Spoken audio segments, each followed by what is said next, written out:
Hello everybody, welcome back to C&S Corvettes in beautiful sunny Sarasota, Florida. As you can tell from my attire, it is a little chilly here today, but other than that, it is a gorgeous day out there, not a cloud in the sky, and I am excited to talk to you today about comparing two of my very favorite Corvettes of all time as kind of a informational thing, but also about maybe a bit of a buyer's guide. Because it is springtime and people who are looking to have a Corvette or looking for knowledge about which one to choose for them. Today we're going to compare the C5 Z06 and the C6 Z06, the high points, the low points, and general knowledge about those cars. Let's get into it right now. Guys, we did it. We made it to 70,000 subscribers. Now, I know when you look at people like Mr. Beast or Doug DeMuro who have millions of subscribers, that doesn't seem like a lot. But when you look at our tiny, tiny cross-section in the market and how specialized we are, 70,000 is huge. Now, you guys have really stepped up and you've been spreading the word about the channel. And my goal, as I've stated in previous videos, is I want to get to 100,000 subscribers by the end of the year. That is one of my personal for Lyle goals. And if you appreciate what we do, if you find what we do useful, or you even find it mildly entertaining, pass it along to your friends, pass it along to your other Corvette Club members, whatever, and make sure that they are actually hitting the subscribe button. As I've said before, we're never going to try to bombard you with emails. We're never going to send you a bunch of sales stuff. The only time you're going to see us is when you come to actually visit us on YouTube. We're not going to bother you, but hitting that subscribe button costs you nothing and helps us immeasurably. So thank you so much for your support to get us so far. And if you can help me get just a little bit farther, together we can achieve this fantastic goal. And I very much appreciate your support. Thank you. So we're going to start off with my personal favorite of all the Corvettes, the C5 Z06. If you have viewed this channel for any amount of time, you know that I have a deep love for these cars. I personally own a 2003 Z06 with 261,000 miles on it. I fit in it, it's comfortable. It is a far better car than I am a driver. I will probably never outperform that car in my entire life. And I just really have grown to appreciate what that car is, especially at the price point. Just to cover some of the basic information about the car, if you aren't familiar with the differences between the Z06 and the regular Corvette, the Z06 had the LS6 engine, which had 385 horses in 2001 and then was bumped up to 405 horses in 2002 and was carried on through 2004. It was more than just a couple of little things they did to get that power. The LS6 engine was beefed up a lot over the LS1 because this was meant to be a track-used vehicle. That's why there's so little sound deadening inside. That's why it's a very Spartan car. And I mean, let's face it, the C5 was pretty Spartan to begin with. The C06 takes that to even another level. They redesigned the intake manifold for smoother internal passages, and that intake manifold was then adopted for all C5s after, I think, 2002. They revised the cylinder heads, better flowing intake and exhaust ports, thin-walled cast iron exhaust manifolds, better cam with more overlap and greater valve lift, all this cool stuff. They even had windows cast into the internal crankcase walls to allow better cross-flow.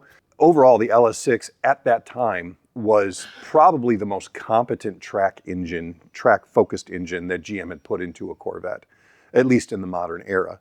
The other highlight of the C5 Z06 was its lightweight at 3,100 pounds.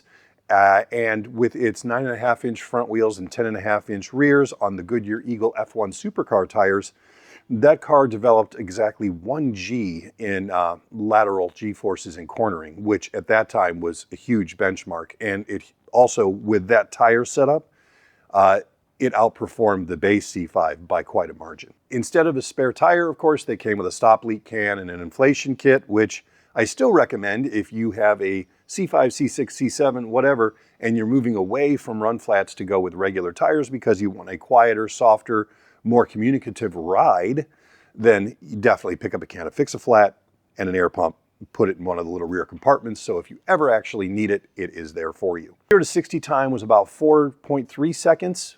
And quarter mile time was about 12.7 seconds at 113 miles an hour for the C5 Z06. According to Haggerty, where I get a lot of my collector car values and kind of watch the trends of where these cars are going over months and years, price-wise and value-wise, a number 2 condition C5 Z06, which is excellent, not a collector car, but an overall just really pristine, excellently maintained car that has actually been driven, is about $38,000 today, which is actually the C5 Z06 is actually going up in value steadily since about 2022.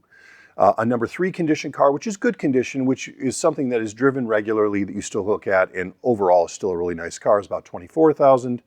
And a number 4 condition car, which they consider fair condition, which means it's still a nice car, but it needs some stuff. About $13,000 is what Haggerty says. But I'll tell you what, if you can find a C5 Z06 that doesn't have horrible damage history or major mechanical problems, buy it, because $13,000 is really, really cheap. I'd buy every one I could get my hands on for $13,000. And one of my favorite cars of all time. But then they outdid themselves with the C6 Z06. In 2006, GM introduced the 6th generation version of the Z06, which, while it shared quite a bit of structural DNA with the C5 Z06 as far as chassis and frame and stuff like that, there were some serious differences. Number 1, of course, is the LS7, which was a 7-liter, 427 cubic inch, which is a very important number in Corvette history, small block.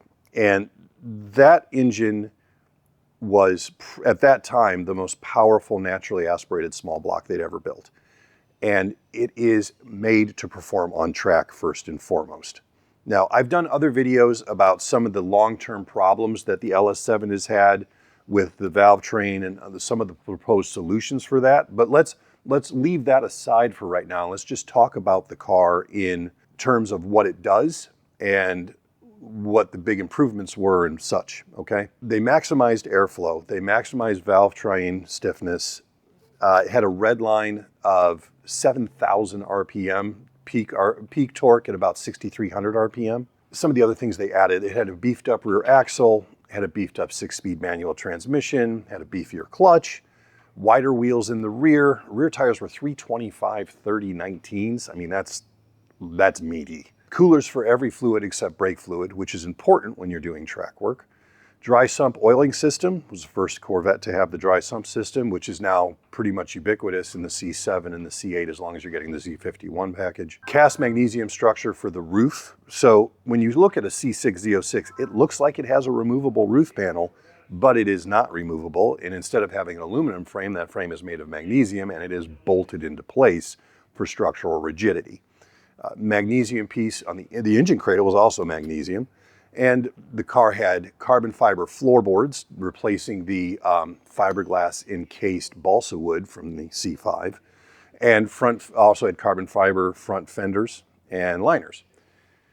0 to 60 time in those cars dropped to 3.6 seconds. The quarter mile time blew by in 11.7 seconds and 125 miles an hour, and 505 horses and 470 pound-feet of torque.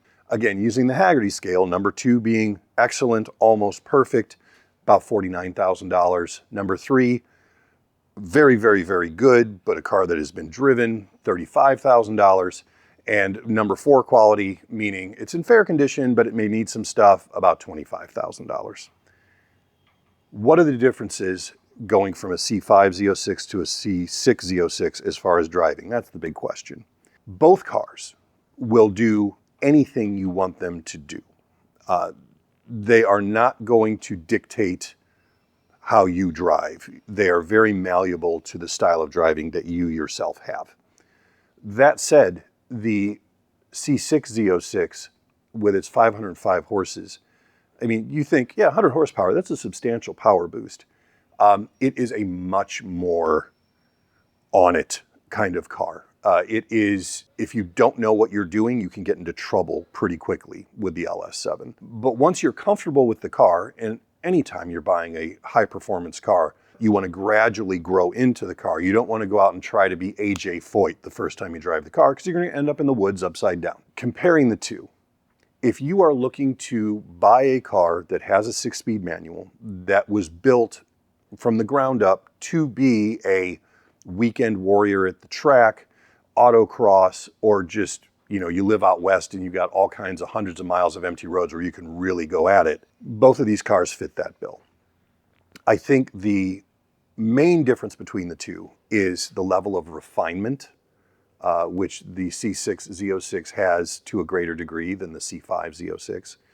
I think that the power delivery and the overall top-end capability of the C6 Z06 is considerably greater than it is in the C5 Z06. Which one would I buy? Well, I think it all comes down to budget. If you've got $20,000 or less and you want to buy a well-built, reliable performance car with a manual transmission and a V8 up front, the C5 Z06 is absolutely the bargain of the century. It always has been, it still is.